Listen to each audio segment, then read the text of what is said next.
No sé si lo voy a lograr en mi computadora, entonces me conecto desde el celular por lo menos. Excelente, muy bien. Pues adelante. Pues amigos de Recomiéndame un buen libro. El día de hoy tenemos el gusto que nos acompaña Juan Patricio Riverol con su libro más reciente, Todo el oro de Lisboa, que hemos estado leyendo en las últimas semanas. Patricio, muchas gracias por acompañarnos. Eh, Vamos haciendo las preguntas conforme fuimos entrando al Zoom. Algunos de los compañeros vienen en camino, así es que pues te vamos a bombardear con todo. Hay una gran cantidad de información, de nombres y una extensísima investigación que has hecho, así es que pues empezamos con las preguntas. Bienvenido a Recomiéndame un buen libro. Muchísimas gracias. Muchísimas gracias y pues bienvenidas las preguntas. Sí hay como tela de dónde cortar, me imagino, ¿no? Jenny, adelante con tus preguntas.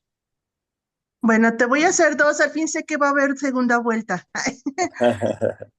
Yo sí, fíjate que hace poco terminamos un curso guiado de Don Quijote, estuvo Víctor y estuve yo, y no sabes cómo me volaste la cabeza cuando vi Quijote a Sancho. Dije, ¡guau! No sé qué casualidad, ¿no? Acabamos de terminar este curso y por fin terminé Don Quijote. Y me llegas con esto en el libro. Entonces, yo sí quiero que me platiques un poco de esto. O sea, a mí me volaste la cabeza con esta historia de en inglés, además. Dije, yo lo tengo que buscar. ¿Y lo buscaste? No, no me dio tiempo. La verdad es que he estado súper apurada haciendo una y mil cosas. Ya sabes, fin de año y se vuelve una locura todo. Pero yo sí lo quiero buscar. Quiero ver si Sí, pues existe o no. claro, claro, el libro existe. O sea, lo que pasa es que digo, gran parte de los datos del libro y gran parte del libro es googleable, digamos, ¿no? Y, por ejemplo, eso pues es una búsqueda rápida en Google te lleva a que sí existe el libro y además que lo puedes encontrar en Mercado Libre o de repente lo puedes encontrar en Amazon, a veces caro, a veces es una ganga, digamos, para hacer una antigüedad, pero de que existe, existe, y digamos, toda esa historia es verdadera, o sea, mi bisabuelo escribió un Quijote porque su lengua materna era el inglés, hizo ese especie de remix porque es su versión, es una versión chiquita, de hecho aquí lo tengo, y si pueden ver, pues es una versión, esta es la primera edición, y pues para hacer el Quijote pues, está cortita, este, hizo una muy bonita edición, pues se lo autoeditó, ¿no? Se lo autopublicó. Este, y entonces acá están los voy a poner nada más uno de los dibujos. Esta es la portada, ¿no? Bueno, una de las primeras páginas, ¿no? Este, entonces, pues ahí está, o sea, sí, sí, sí, digo, existe, allá anda. Y a mí me dio pauta para hablar del Quijote en una novela que se toma todas estas libertades de las que habla, digamos, el ensayo que escribo sobre el Quijote, ¿no? O sea, toda esta mezcla de géneros y que en la novela puede meterse todo lo que uno quiera, y demás, ¿no? Entonces, pues me vino como anillo al dedo, digamos, ¿no? De alguna manera, ¿no? Sí, sabes que fue grandioso, de verdad, te digo, acabamos de terminar este curso y para mí fue grandioso encontrar que hay otro Don Quijote. Me hubiera encantado saberlo antes para haberlo comentado, porque de verdad no tenía ni idea de que existía y fue fantástico encontrarlo. Otra de mis preguntas que yo te quería hacer fue, otra que yo tampoco, y me quedé sorprendida, ¿no? Sobre este dictador, sobre Antonio de Oliveira Salazar.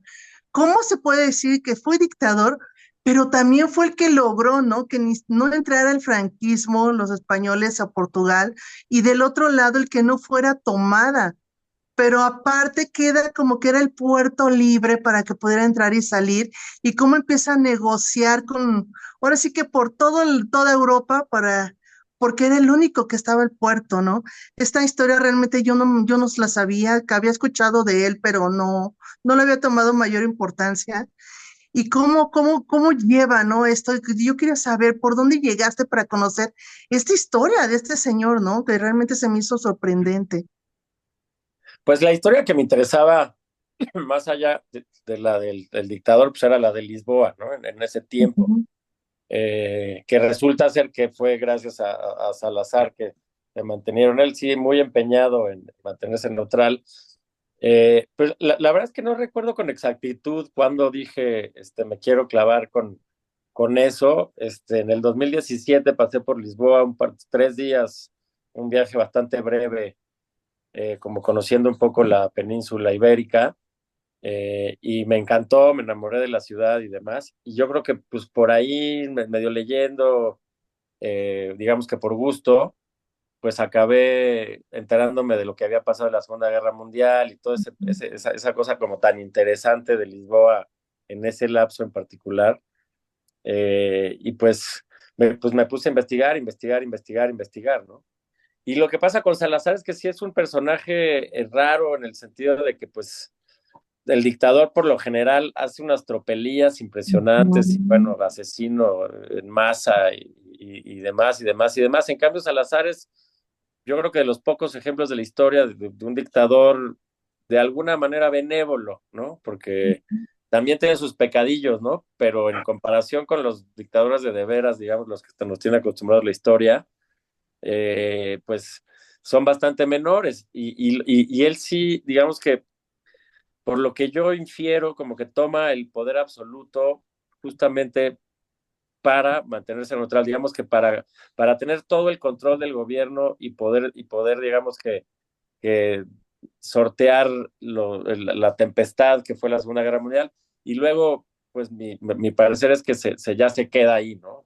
Ya se vuelve cómodo en el puesto, digamos como le ha pasado a muchos, y se queda ahí, ¿no? Pero no fue un dictador pues, tan malévolo ni nada, y además lo que tenía una meta loable, ¿no? Al revés que los otros dos dictadores y el emperador de Japón, o sea, el dictador, ¿no? Hitler, Mussolini, pues los dos ávidos de guerra. A Franco yo creo que pues sí, no le alcanzaba el país para meterse a la guerra, ¿no? Estaba España devastada. Y Salazar, pues justamente es al revés, a pesar de que tenía sus simpatías por el fascismo porque yo creo que él era una persona muy controladora y le gustaba el control como buen dictador, pero pues esa parte del fascismo era lo que le gustaba, ¿no? Entonces, pues en lugar de quererse meter, se quería quedar al margen, ¿no? Entonces eso también es una cosa muy como sui generis de esa situación. Guau, es sorprendente, de verdad creo que tu novela tiene muchísima información, muchos personajes de la vida real que realmente existieron, que hicieron muchísimo, y me llamó mucho la atención de todos los que marcas en este, pues, ¿qué se le puede decir? Conjunto de personas que tuvieron que ver con toda esta venta de arte. Yo sí me gustaría buscar más, y ahora que ya terminé el libro, ahora sí que buscar más, ¿no? ¿Qué arte era la que habían vendido? ¿Cuál cuadro famoso por ahí quedó perdido? Y sí, ¿no? En esta época en la que pues Italia, Francia, todos se quedaron, creo que lo sabemos en la historia, que se perdió tanto y tanto arte, tanto cuadro, esculturas, y hasta dónde quedó todo, ¿no? Eso sí, la verdad es fascinante tu novela. Gracias, muchas gracias, qué bueno que te gustó. No, gracias. Ale, adelante. Ay, gracias, Vic. No me he dado cuenta que tenía el micrófono abierto. Patricio, un gusto. Yo escuché el libro y el primer capítulo fue, quiero saber más qué pasó, porque el papá tiene esa investigación en el yate. Entonces, hasta el último capítulo me cuentas lo que quería saber. Me recordaste el horrible periodo de la pandemia, esa sensación de aislamiento, de soledad, de qué va a pasar. Entonces, gracias por recordarlo, pero no fue un momentos agradables, se ve como una pesadilla ahorita con el paso del tiempo. Me decían aquí en el círculo que esta era una historia real, pero ¿qué es real? ¿Es tu amigo Santiago? Ana es real. Que me encantó la parte del centro histórico en esos tiempos, porque pues todavía vas al centro histórico y los edificios que describiste, todavía están ahí. Entonces, no sé qué parte es real, Patricio, de esta historia.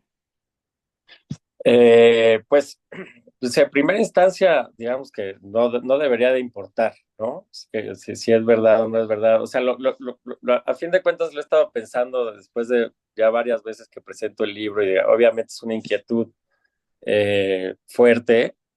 Lo que es verdad es la narración. Digamos que el cuento que cuento es un cuento, ¿no? Pero bueno, hay partes de realidad y partes de ficción. O sea, bueno, por ejemplo, mi mamá, que me conoce muy bien, digamos, pensó que todo era real, completamente la novela. Y luego una conocida que presentó el libro ahorita en Jalapa, que no me conoce también, pensó que todo era ficción, ¿no? Entonces, yo creo que tiene estas dos cosas, pero lo que es sobre todo real es mi bisabuelo, todo lo que tiene que ver con la biografía de mi bisabuelo. Y luego, cuando entra el narrador, ¿no? Cuando hablo en primera persona, pues mucho de eso es real, ¿no? Digo, ahí se puede ver un poco, hago referencia a dos novelas anteriores mías, a que también hice cine y demás, ¿no? Y otras cosas, pero otras cosas que dice el narrador no son reales. Bueno, toda la otra historia de Lisboa, digamos, y Paul Espací, Santiago Espací, pues en realidad son parte del cuento, ¿no? Entonces, pues hay un porcentaje de realidad y un porcentaje de ficción, que digamos que es una danza entre las dos cosas. Y yo creo que a fin de cuentas lo que hice, no forzosamente a propósito, simplemente a mí me interesaba como contar eso, fue hacer que los personajes reales se volvieran un poco ficticios y hacer que los personajes ficticios se vuelvan un poco reales. Pero a fin de cuentas yo creo que lo real es la novela, es el cuento, digo, todo, eso es un todo, no sé si alguien tomara el libro en 100 años, pues no importa qué es real o qué no, lo que acaba siendo real para mí es el cuento, es la novela, es todo, ¿no? Todo como una, no sé si le podemos llamar realidad paralela, o la realidad literaria o ficticia o demás, ¿no? A pesar de que hay muchas cosas reales. Oye, la parte del Hotel Virreyes me gustó un montón porque sí me he quedado en ese hotel y sigue estando como lo describiste, el hotel, luego una iglesita ahí en medio y la parte que cuentas que los cuartos son muy grandes. Yo me quedé hace como unos 5 años donde ya es una cadena como de hostal y sí, el barecito está como lo describes en el libro, está hacia abajo. Y esos cuartos, como esos tal, no tienen baño. Supongo que a ti todavía te tocó cuando todavía no estaban divididos porque es un pasillo y baño compartido y cuartitos. Entonces eso me recordó un montón ese hotel que es bellísimo, el edificio en el que está. Sí está medio creepy, medio, pero muy lindo el edificio. Oye, pero entonces Santiago sí lo culpó el investigador y por eso estaba deprimido y todo el tiempo se la pasaba de fiesta. ¿Sí le afectó la investigación? Pues esa es una respuesta para cada lector, ¿no? O sea, no, digamos que yo les puedo dar mi opinión, pero es justo creo que el libro se abre a eso, digamos, a la interpretación de cada quien. O sea, digamos, la manera en la que está contada nadie tiene todas las respuestas, ¿no? O sea, el narrador no tiene todas las respuestas. Santiago queda, digamos que muy lejos del lector y del narrador al final, como para pedirle respuestas. Y yo como autor no debería de tener las respuestas. Me acuerdo de una entrevista que le hacen a Stanley Kubrick sobre 2001, Odisea del Espacio. Eh, no me acuerdo que le preguntan, quieren saber algún significado de 2001, Odisea del Espacio. Y Kubrick le contesta al entrevistador que no le va a contestar porque si le contesta, eso va a quedar como que es eso, ¿no? Porque va a ser como la palabra del director y de Kubrick. Entonces, dice, yo tengo mi versión, pero no te la voy a decir porque se va a quedar eso y la verdad es que cada quien tiene la suya. Y luego sigue la entrevista y preguntas después, le vuelve a preguntar lo mismo, pero de otra manera, y se enoja Kubrick, le dice, ya te dije que no te lo voy a contestar. Entonces me gusta eso porque pues ahora sí que yo te puedo dar mi opinión, pero te lo juro que es mío, es como una opinión más, porque en realidad no hay una respuesta. O sea, sí queda un libro, o sea, digamos que sí hay cierta apertura al final del libro, ¿no? No cierra todo con listoncito. De hecho, nos debatimos la editorial y yo en hacerle ajustes, porque hubo un grupo de lectores del manuscrito antes de publicarse que les parecía que el libro acababa un poco demasiado abierto, que es lo que a mí me gusta, y entonces estaban como tratando de ver si qué le podíamos hacer como para ajustar eso, y me dio mucho gusto que al final ya no me lo pidieron, me dijeron, no, ¿sabes qué? Porque pasó tiempo, ¿no? De esa charla pasaron meses hasta que ya el libro ya se iba a editar, y ya no me lo pidieron, me dijeron, no, ya le volvimos a dar un llegue, ya lo volvimos a leer, funciona así. Entonces, pues me gusta que tengas esa apertura, digo, sí, mejor no digo mi opinión, porque la verdad es que la tuya es igual de valiosa que la mía, igual de verdadera, o sea, ahora sí que tu lectura es tu lectura y la mía es la mía. Ok, muchas gracias. De nada. Bueno, abundando en lo que estás diciendo, justamente antes de entrar, platicábamos que, pues, como que no hay final, sino que pues, nos cuentas una historia y la historia ahí está. No sé si final o no final, pero ahí está la historia.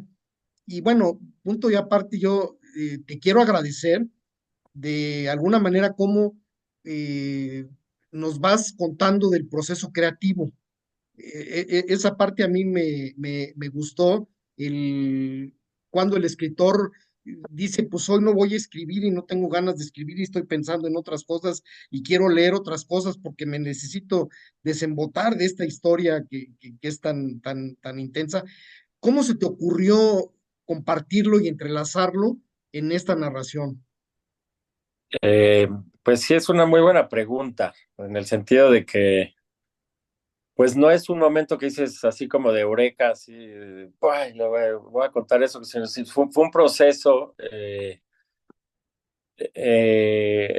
Originalmente la novela tenía una estructura más experimental. Ahorita, digamos que es un todo narrativo, y yo como lo tenía como más marcados los capítulos de que eran completamente diferentes uno de otro. Había uno de una entrevista enorme, y luego uno de puros ensayos y demás. Y luego tuve un peloteo con un amigo editor, Valentín Ortiz, que pues pues empezamos a pelotear, digamos, el libro ya después de su primera versión. Yo creo que eso me sirvió, digamos que no me dijo haz esto, pero de las cosas que platicamos en general, un poco como la pitoniza de la película de The Matrix, ¿no? Que te dice lo que te dice y tú tomas lo que quieres tomar, ¿no? Así fue un poco las charlas con Valentín. Entonces, pues un poco fue saliendo de alguna manera así, ¿no? Y sí, digo, yo digo que hay 5 historias en la novela. La de estos 4 personajes, ¿no? Santiago, su papá, el narrador, el bisabuelo, y la historia de la novela en sí misma, ¿no? Esa es la quinta historia de la novela, ¿no? Cómo se va construyendo la novela. Eh, y algunas cosas son verdad de cómo se va construyendo la novela, y otras no tanto, ¿no? Pero otras se acercan también un poquito a la verdad. Otra vez el mismo juego de cosas que sí pasaron y cosas que no pasaron y que uno se imagina y demás, ¿no?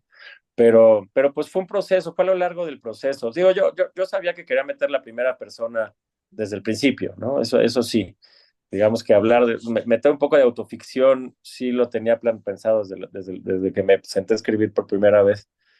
Pero ya el formato final y todo esto que en el diario ya te cuentan muy bien qué está haciendo y cómo está investigando, y luego también un poco cómo estaba escribiendo pues la novela anterior, justamente la que leyeron, ¿no? La del filo de la revolución, que también se mete un poco en ese proceso creativo, ¿no?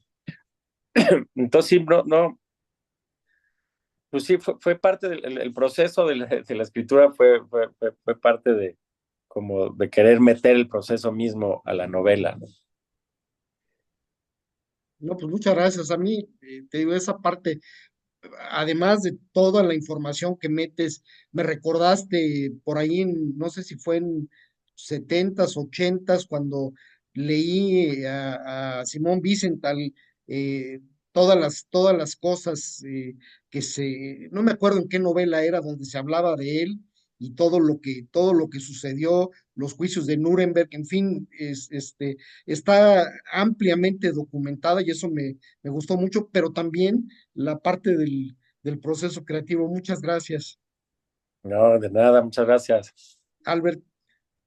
Hola, Patricio, ¿cómo estás? Buenas noches. Pues fíjate que desde lo que has venido comentando hay algo que a mí me llama mucho la atención y es esta parte en la que, bueno, dentro de tu misma novela hablas sobre tu proceso creativo y sobre la construcción, ¿no? Y también nos comentas, pues que al final de cuentas parte de tu novela es, pues, un poco novelada y otra parte es, pues, con base a tu investigación que hiciste, ¿no?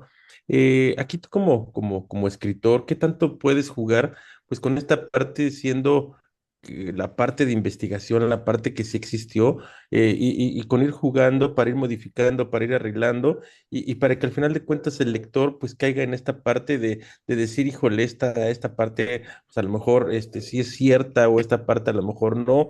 ¿Cómo llevas esa parte, ¿no? Entre lo ficticio y lo real. Digo, ante la pregunta de qué tanto el escritor puede jugar con eso, pues todo lo que tú quieras, ¿no? Todo lo que uno quiera. Digamos que esa es justamente la enseñanza de Cervantes, ¿no? La enseñanza del Quijote, ¿no? Tú puedes hacer lo que quieras. O sea, ahorita el Quijote, pues ya se nos hace una cosa, pero en su momento el Quijote fue una bomba nuclear, digo. O sea, no existía algo así, ni la libertad que le metió y todo eso, digamos, que haya creado esa forma en ese entonces es un verdadero prodigio del cual nos seguimos alimentando 400 años después, es impresionante. Entonces, pues así es la novela, ¿no? Hasta donde uno quiera. Por ahí menciono, en el ensayo sobre el Quijote, menciono el libro de Javier Cercas, del Punto Ciego.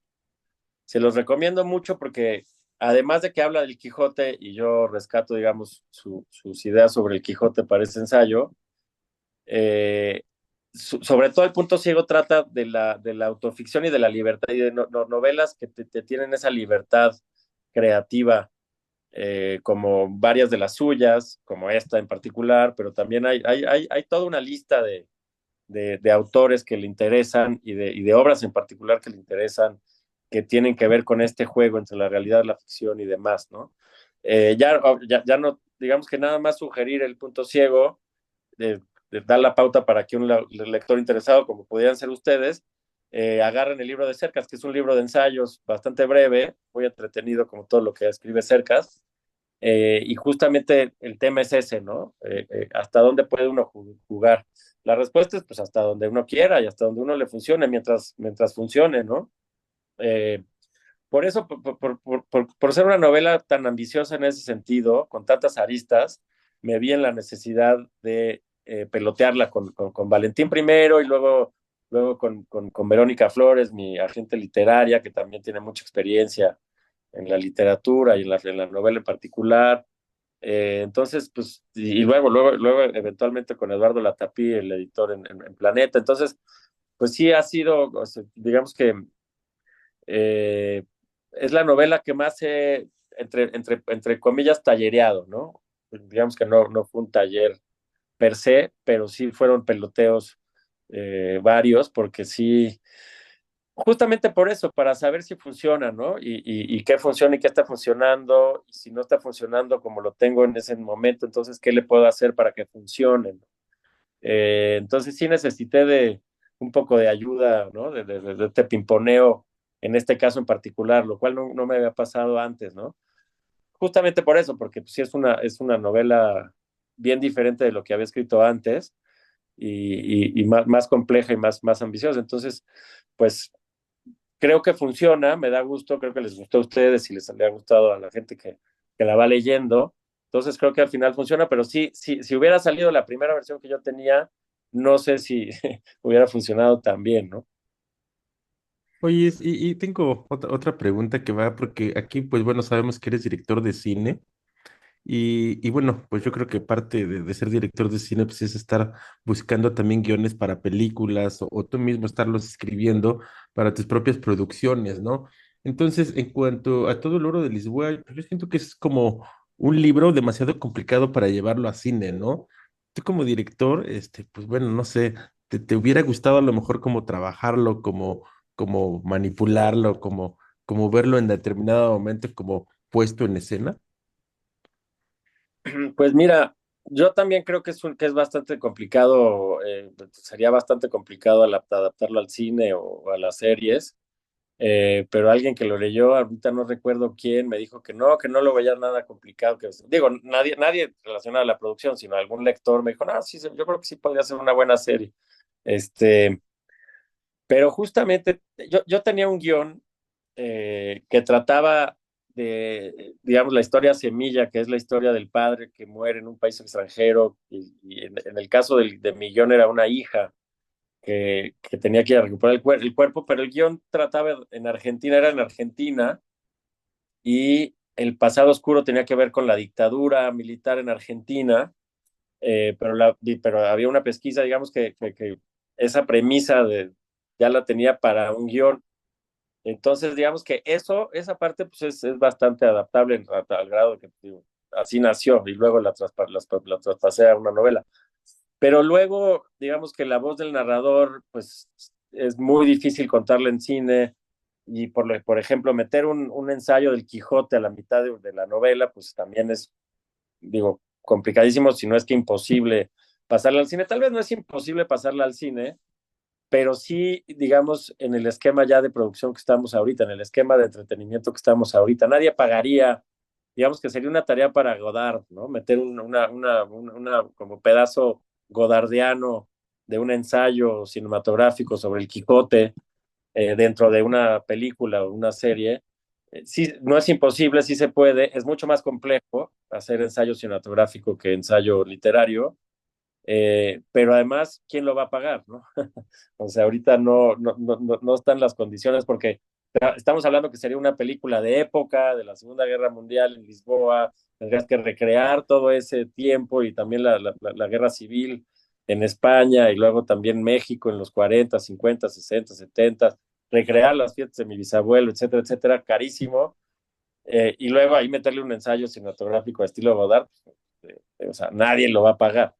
Entonces, en ese sentido, la novela da todas estas libertades, porque Godard y toda la nueva ola francesa estaban convencidos que el cine puede contar lo que sea, digamos. O sea, no, ningún terreno, decían, ningún terreno debe quedarle vedado, ¿no? Y yo estoy seguro que sí. Simplemente ya el quien lo paga está complicado, ¿no? Igual te pasas toda la vida levantando el dinero y lo sacas con fondos gubernamentales y fondos internacionales y demás y levantas la película, pero si uno puede escribir, pues ya está el libro y el libro pues evoca lo que uno quiere que evoque y demás. Pero tendría que haber nacido así, o sea, en el sentido de que yo, si hubiera seguido con el guión y hubiera queriendo hacer una película al respecto, no se me hubiera ocurrido meter un ensayo del Quijote, ¿no? Ya adaptarlo al cine, pues en una de esas no es imposible, sería complicado, pero no es muy imposible.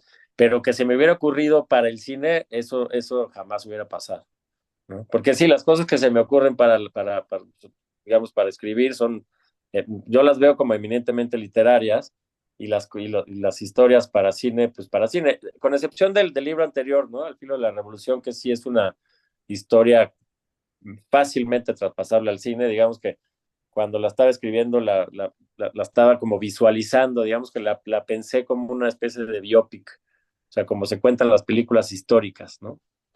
Que están, digo, que viene también de las novelas históricas, ¿no? Entonces es una... Pero lo demás que he escrito, incluido mis novelas inéditas, que tengo algunas, eh, pues todas han sido, digamos, eminentemente literarias, ¿no? Y las cosas que me gustaría hacer en cine, pues también no dan para una novela. Pues muchas gracias. Bueno, y ya lo has mencionado, pero también se agradece todas las menciones del Quijote, porque hablas también del prólogo del Quijote en donde el mismo Cervantes se mete dentro de, y no nada más en el prólogo, varias veces durante la novela se mete él mismo dentro de la trama, ¿no? Entonces, pues también eso se agradece durante tu novela. Sí, pues, o sea, también creó, digo, inventó la autoficción, lo que ahorita está tan en boga y que me gusta mucho, que por eso lo hice en esta novela, la inventó Cervantes en el prólogo del Quijote, ¿no? Es una cosa increíble, ¿no? Eh, sí, pues es que ahora sí que esa cosa fundacional que tiene el Quijote es de veras impresionante. Y el regalo que me deja mi bisabuelo de que tiene su versión del Quijote y demás, que da pauta para hablar de lo de lo que yo estaba haciendo en ese momento, bueno, además inspirado, digamos, en su historia o contando su historia, es casi un pase, digamos, tenis del otro lado del, ¿no? De los muertos a los vivos, ¿no? Porque no lo conocí, ya a mi bisabuela sí la conocí muy bien, porque murió a los 80 y altos. Y entonces me acuerdo perfectamente de ella, pero él sí nunca ni me vio nacer, ¿no? Entonces sí viene, digamos que además de la mitología que creó con sus fiestas y con sus concursos de arte y con el primer publicista y demás, pues deja este Quijote curiosísimo, que sí está muy bien escrito, pero pues bueno, como pueden verlo, critico, digamos, su falta que no pudo ver lo valioso que son todas las demás tramas y demás, ¿no? Era un romántico, ¿no? Oye, aquí, perdón, Víctor, y quiero hacer un paréntesis, una pequeña intervención. Y ahora tú como escritor, ¿no has pensado como sacar una nueva edición de ese libro? O sea, reescribir o hacer algunas correcciones y sacar una versión para acá, para México. Del libro de mi bisabuelo, Ajá. El Quijote, no, hombre, ¿para qué? Ahí anda, o sea, yo he comprado varios ejemplares, de repente está 500 pesos, de repente está no tan caro, digamos, de repente está más caro, pero pues aquí yo tengo, es que, digamos que, por un lado, es bonito que ahí anda y hay cierto número de ejemplares y no va a haber más, y así es. Y por otro lado, no hay nada que hacerle, pues era su versión, o sea, yo le voy a corregir la plana a su versión, ¿no? O sea, para él esa era la versión del Quijote que quiso traducir y remixear, ¿no? Porque como explico ahí en el ensayo, le quita y le pone y le cambia títulos y demás. Y pues lo bueno es que ahí anda el libro, ¿no? Pero pues o sea, corregirle la plana sería meter todo el Quijote, ¿no? La primera, por lo menos toda la primera parte, y entonces traducir el resto del Quijote, que es lo que él hacía muy bien, porque su lengua materna era el inglés. Entonces, su inglés, pues solamente lo tenía él, ¿no? Lo otro sería mi inglés, que probablemente sea mucho más deficiente que el de él. Pues ahí está como pieza de arte, digo, si de repente lo encuentran ahí en Mercado Libre, pues ahí está. Digo, 500 pesos se me hace una ganga para un libro así, digo, sobre todo para mí, yo tengo una cosa sentimental, pero pues sí, sí se encuentra, ¿no? Ok, gracias. Mm. Escribió, o sea, publicó dos versiones, aquí tengo otra.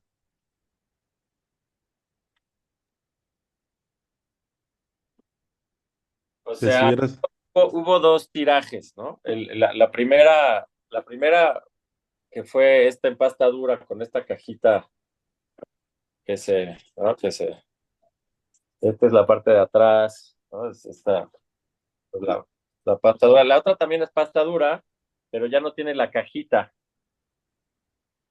¿no? Es ya un poquito más sencilla, pero pues son las mismas, ilustraciones. Digo, es la misma edición, nada más, pues en otra versión. Entonces, ambas versiones de repente están, a veces está esta, a veces está esta, ¿no? Que es la cajita. Entonces, hay dos.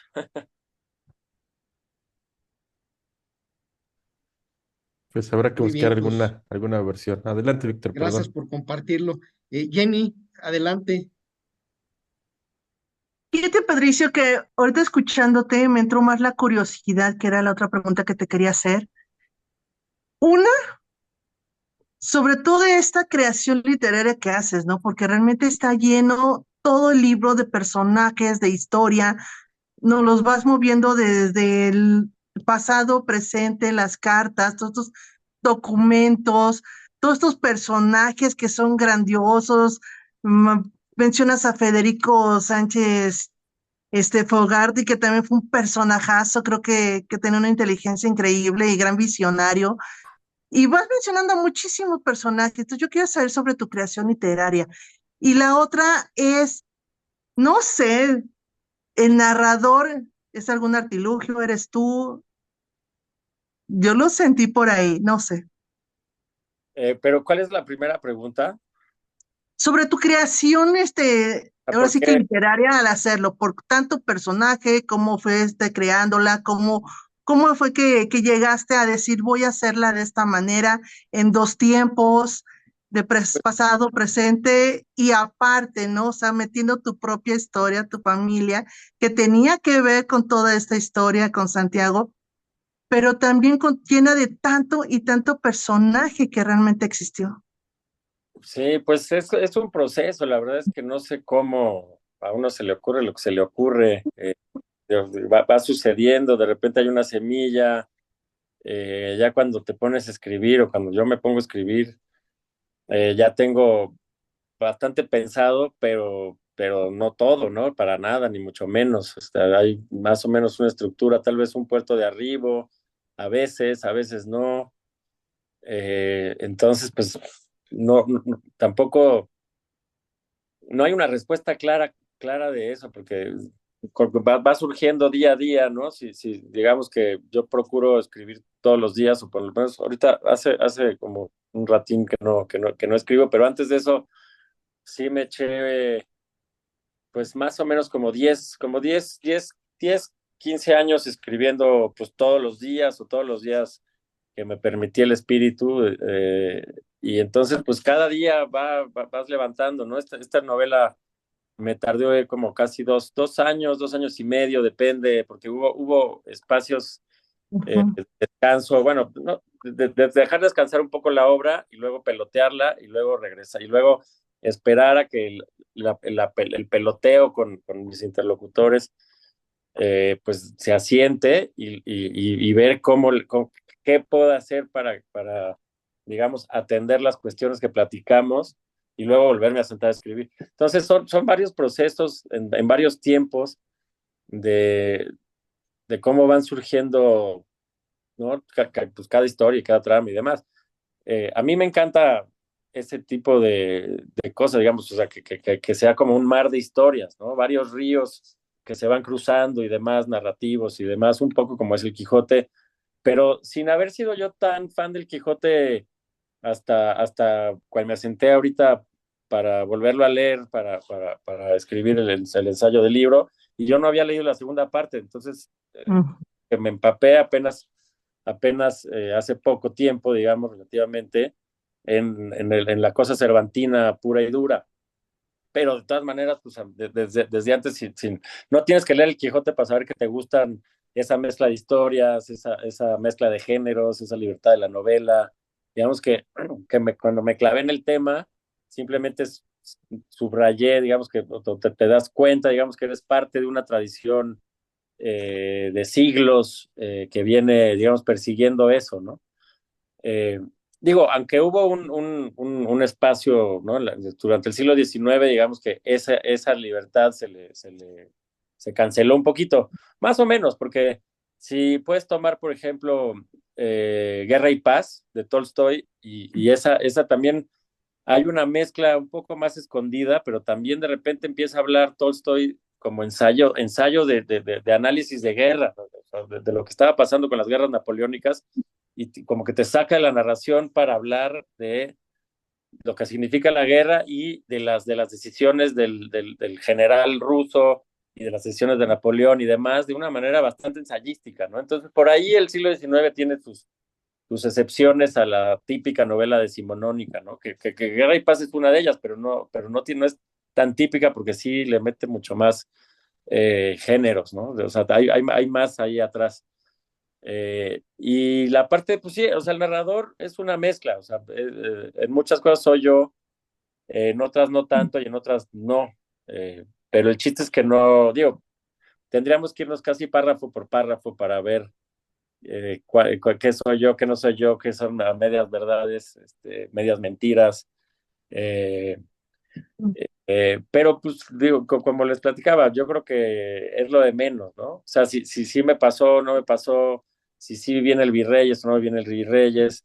Eh, pero bueno, como decía una de ustedes, pues el Virreyes ya cambió mucho. Yo escribí el Virreyes, digamos, mi versión del Virreyes de cuando lo conocí, que fue cuando filmé mi primera película, ópera, que ahí en un cuarto gigante filmé 3 interiores de la película, como creo que narro, sí, lo narro en la novela.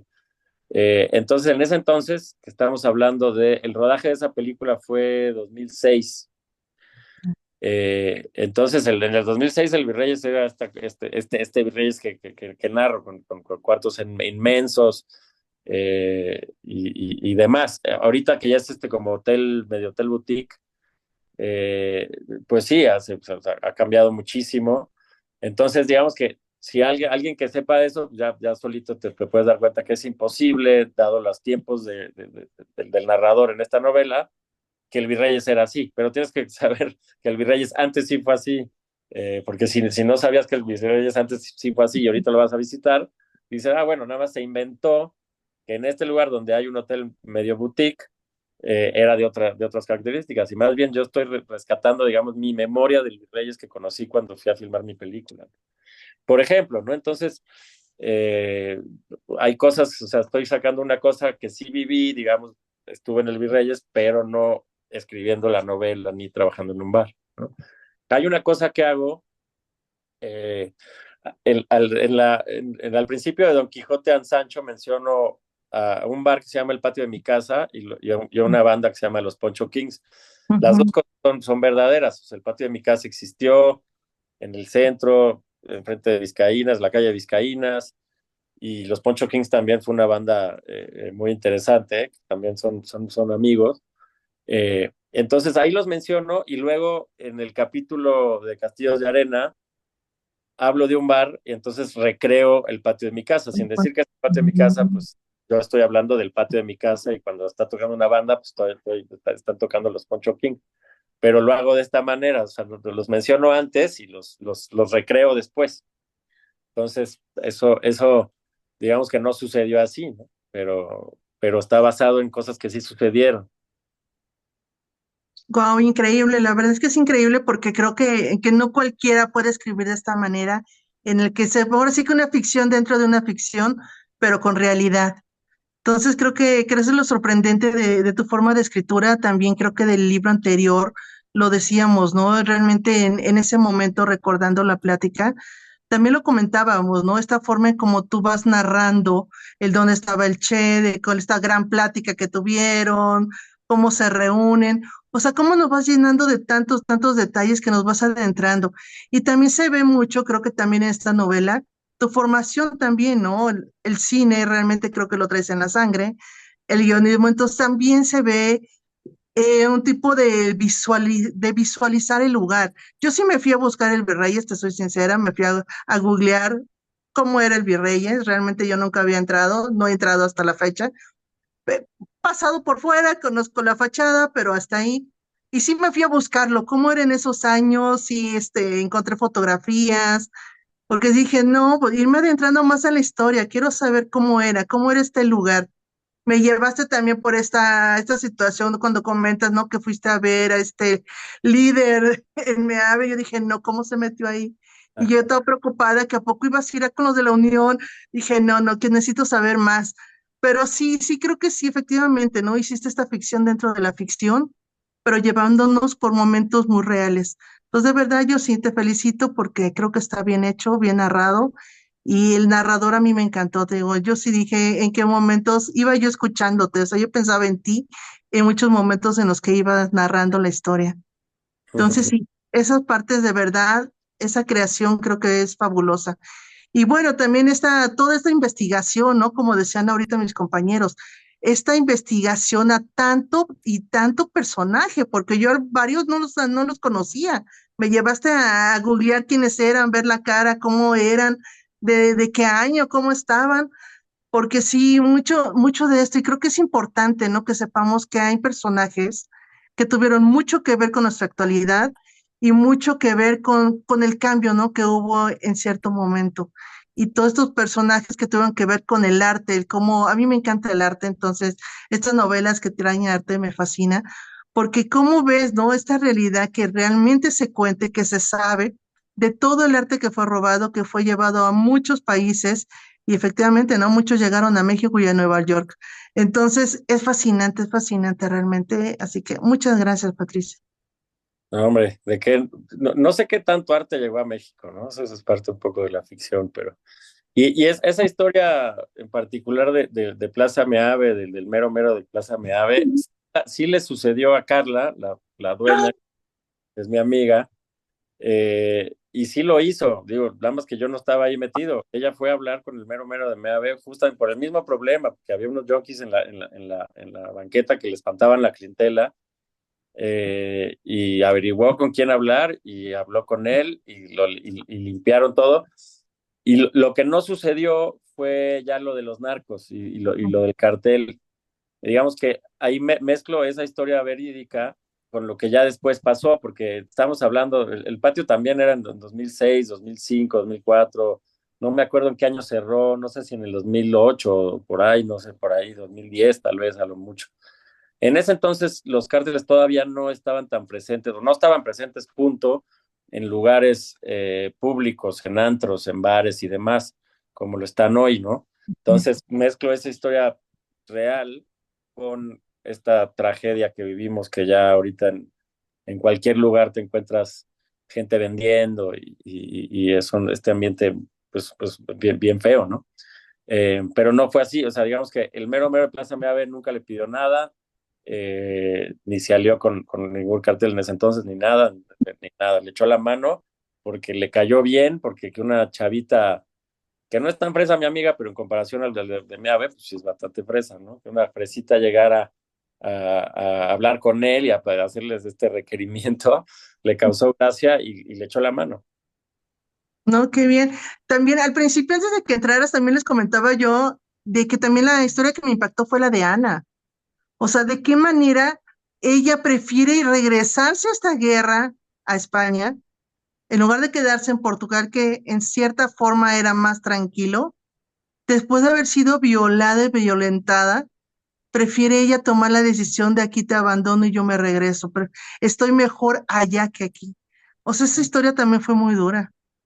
Sí, bueno, regresa, ya había pasado la guerra civil, pero regresa a la pobreza, no a la guerra, porque ya para ese entonces ya la guerra civil, digamos que ya estaba más en calma el país, pero estaba devastado, o sea, estaba devastado, una pobreza impresionante en todas partes, eh, y así a eso es lo que regresa, ¿no? En cambio, pues por eso viven en Lisboa, porque ahí te podían tener un nivel de vida, eh, pues bueno, ¿no? Depende ya, como ahorita en cualquier lugar, depende cuánto trabajes y también un poco de suerte qué trabajo consigas y demás, pero entonces sí se regresa a la pobreza, pero no a la guerra, que eso sí es porque sí ya no había. Pero sí, la historia de Ana sí es de lo más, digo, bonito, entre comillas, porque es muy dura, pero sí, digamos que es una parte importantísima porque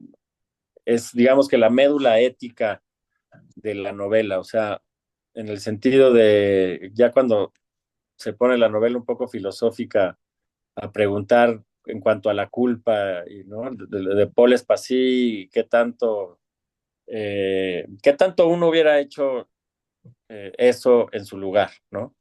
Y Ana es la viva prueba de que pudo haber no ha hecho eso, ¿no? Ana se regresó a España para no tener que verse inmiscuida en lo que Paul sí, ¿no? Entonces, sin Ana no hay un espejeo, sin Ana, pues queda mucho más justificado de alguna manera Paul, ¿no? Así de, uy, no, bueno, es que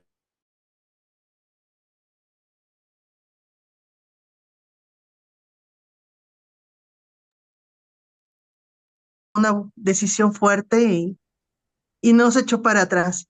Muchas gracias, Patricio. no, hombre, gracias a ti. Ale, tienes un comentario final. Sí, solo Patricio, ¿sabes qué parte estuvo bien linda? Donde nos cuentas cómo son los bailes de tu bisabuelo, de que tienen prohibido despedirse para no bajar el reventón y tienen toda la razón. O sea, cuando la gente se empieza a despedir, empieza así como, bueno, ya nos vamos, eso me gustó mucho. La parte de los que cuentan que deben de ir cenados, pero hay un lugar por si les dan hambre con fruta y, o sea, creo que eran como esos bailes sanos que me han contado mis tías. Entonces, esa parte estuvo muy bonita también donde cuentas que tu bisabuelo pues llevaba un montón de mujeres y las trataba súper bien y ya de repente pues ya andaba con otra o las dejaba. Entonces, eso me gustó mucho. Pero para bailar, ¿no? Bailaba con una de ellas al principio de la noche Ajá, y ya después se ponía a poner discos toda la noche, ¿no? ajá, Y bueno, ya después cuando tuvieron problemas, entre ellos, pues tal vez sí salía con mujeres, pero no era, que yo sepa, no era así como mujeriego ni nada. Pero en las fiestas, pues era, digamos, sí, digamos que como el maestro de ceremonias, ¿no? Entonces sí, le escogía a la reina de la noche y todo, pero de una manera muy propia, porque sí, existían comités de vigilancia, ¿no? Lo que pasa es que hay dos partes que digo, lo narro, pero creo que queda más claro. Al principio las fiestas eran totalmente de adultos y luego cuando mi abuela cumplió 16 años y se incorporó, digamos, empezó a haber fiestas, él empezó a hacer fiestas para los adolescentes, amigos, para sus hijos y sus amigos, pues ya eran fiestas de adolescentes. Y luego cuando mezclaba los dos, que era el All Imperial, que mezclaba parejas de su edad y parejas de adolescentes, ahí tenía que haber comités de vigilancia, porque pues digamos que en esa época, y tal vez está bien también hasta hoy, ¿no? Te prestan a los adolescentes para que vayan a bailar y a pasar un buen rato, y pues digo, uno, no se podían emborrachar, y dos, pues no se podían propasar, ¿no? Con las chavas ahí en la pista, ¿no? Entonces, digamos que había unos límites muy bien impuestos y muy, muy respetados y con estos, pues tejes y manejes, ¿no? Y sí, sí sucedía, digo, te dejaban de invitar si no seguías las reglas. gracias, muy padre esta parte. Qué bueno. Sí, siempre Albert, había tenido perdón. la inquietud de contar la historia de mi bisabuelo. Entonces, digamos que lo aproveché como un vehículo para contar esa historia y para sacarle más información a mi abuela. Digo, gran parte de lo que cuento me lo platicó mi abuela, que tristemente falleció en enero de este año, entonces no le tocó ver el libro terminado, pero pues, digo, nos duró hasta los 97 años, ¿no? Entonces, a lo largo de tanto tiempo de escritura, yo ya tenía un ensayo narrativo contando la historia de mi bisabuelo. Entonces, durante muchos años, cuando me surgían dudas, la volví a ver y me volví a platicar y me llenaba, digamos que llenaba el espacio. Oye, ¿qué pasó entonces acá? No, pues tal, ¿no? ¿Y qué pasó? Y entonces me fue llenando como todo lo que yo quería saber a lo largo de mucho tiempo, ¿no? Eso fue una suerte. Digamos que si yo no hubiera estado escribiendo esto, mucho de eso se hubiera perdido pues ya con mi abuela, porque ya se murieron sus hermanos y ya no hay nadie que haya vivido esa época y esas fiestas y todo eso, ¿no? Entonces, pues ahora sí que qué bueno que yo lo estaba escribiendo, porque si no, sí, se pierde mucho, porque hay cosas por ahí y ella escribió un folletín recordando, pero no con la precisión con la que yo le exprimí la historia.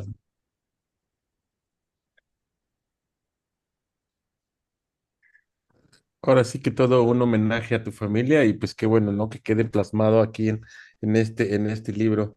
Y pues bueno, se nos ha acabado el tiempo, Juan Patricio, te agradecemos el que nos hayas acompañado. La verdad es que fue una plática muy agradable, nos ayudaste a resolver algunas dudas y sobre todo a satisfacer ahora sí que nuestros pendientes que teníamos en la lectura. Y nada más por último, pues nos vamos a tomar la foto del recuerdo para tenerla. aquí con nosotros. Entonces, vamos con la primera. Yo voy a poner este. Ah, Muy perfecto. bien. Ese está muy bueno. Va la primera, una, dos y tres. Va otra por cualquier cosa, porque luego Ale sale cerrando los ojos. Ahí va, una, dos y tres. Listo, ya quedó. Pues muchas gracias y gracias a todos los que No, nos hombre, Gracias. muchísimas acompañaron. gracias a ustedes. Muchas gracias por habernos acompañado. Buenas noches. Y bueno, Bye estaremos. bye. Gracias. Gracias, chao. Buenas Hasta luego, noches. buenas noches, adiós a Hasta todos, la buenas noches. próxima. Sale.